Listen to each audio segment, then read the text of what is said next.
Hey, happy Saturday. So, as I, everybody's wiggly, mentioned yesterday, I'm going to go ahead and show you how I make my chicken fajita burritos. So, I use marinade for when I make chicken fajitas. Then I went, you know what, I don't want to have to do all the cooking while people are here, so I said, let's try this. So, I experimented with using my crock pot and using the same ingredients that I would use for the fajitas. So, what I do is, first I layer 2 onions, sliced onions, the bottom of my crock pot. That last onion, boy howdy, was it. Whew, that one didn't get sliced up all the way. It is one strong onion. It's this little guy. Made me cry off all my makeup. Good thing I'm not going anywhere today. Alright, so then next I layer the green peppers on top of the onions.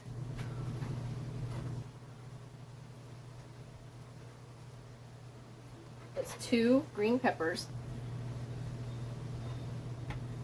And then I'm going to set my cutting board to the side because I'm going to slice the chicken breasts up just ever so slightly before I put them in. But first, we're going to throw together the marinade, which I usually put in a baggie with all of my chicken breasts or chicken thighs all cut up into little pieces. I usually have marinade overnight, but since we're cooking it in the crock pot, we're just going to do the flavoring in a bowl and pour it on top of the chicken. So I use a 1/4 cup of red wine vinegar. I have used balsamic vinegar too when I was out of red wine vinegar. Changes the flavor profile a little bit. It is really good too. But I'm just going to go basic today. And then a lot of people use vegetable oil. Oh no! But I use extra virgin olive oil, the organic from Costco, the Kirkland brand. As you know, many olive oils are not true olive oils. There are very few of them that are, and this is one of them that is. And get this big bad boy for like 14 bucks. Why would you not buy it? I love Costco. I just hope I have enough, and it looks like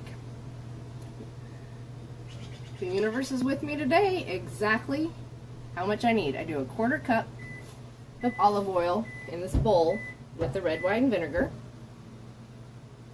And then I'm going to do a teaspoon of dried oregano. Little heaping teaspoon. Now remember, with oregano, get those oils going, rub it in your hands, and put it right on in there. And then I do a teaspoon of chili powder. This is just regular chili powder. A little more than a teaspoon. That's fine. I like it hot.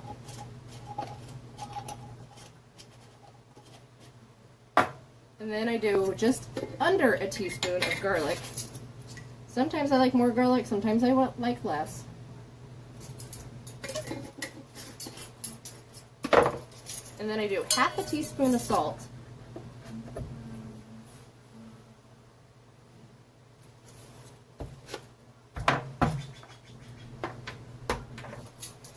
About 1/2 teaspoon or so of black pepper, not quite a full 1/2 teaspoon. And here's where I change it up among many recipes that I've read. I use chipotle powder. I use a 1/4 teaspoon of chipotle. And then I need 1 teaspoon of sugar to help break down the acid.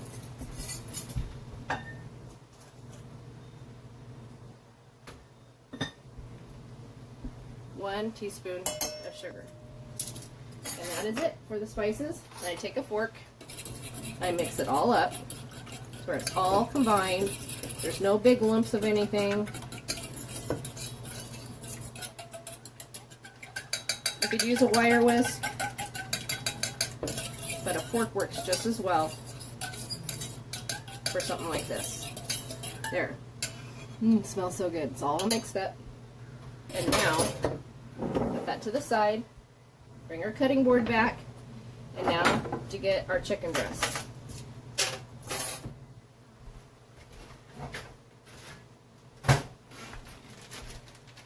So I have 2 large chicken breasts that I've just thawed out in the microwave. These are big ones, so I'm going to slice them down a little bit. I'm just going to cut them in half. That way they'll cook a little faster because I'm a little bit behind the clock. I meant to do this way earlier today. So I just slice them in half. And then you're going to set them on top of the green pepper and onions in the crock pot. Now the reason why I put all the spices and everything together, because I don't want to touch anything after I touch the chicken. So you get the chicken all nestled right there on top. Let's move this. So the chicken's all nestled on top, and then you take all this wonderful seasoning that we just did, and you just drizzle it over the top. Make sure you get all on the chicken. You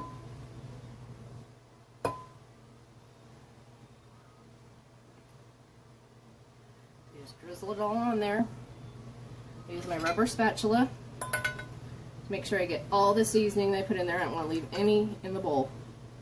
Rubber spatula, kid cheaters.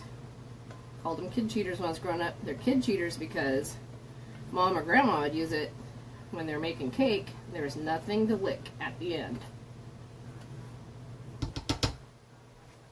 And that's it. You put the lid on, cook it on low for 4 hours. Sometimes 5 hours, depends on how big the chicken breast is, until the chicken breast falls apart. You're going to shred it, mix it all up, put it on your favorite tortillas, put it on your favorite salsa, guacamole, sour cream, put it on top of French fries, put it on top of nachos, and enjoy. It is amazing. It's super easy. Anyone can do this. I know you can. You all have a great day. Bye. Love you all from Chicken Crick Lounge.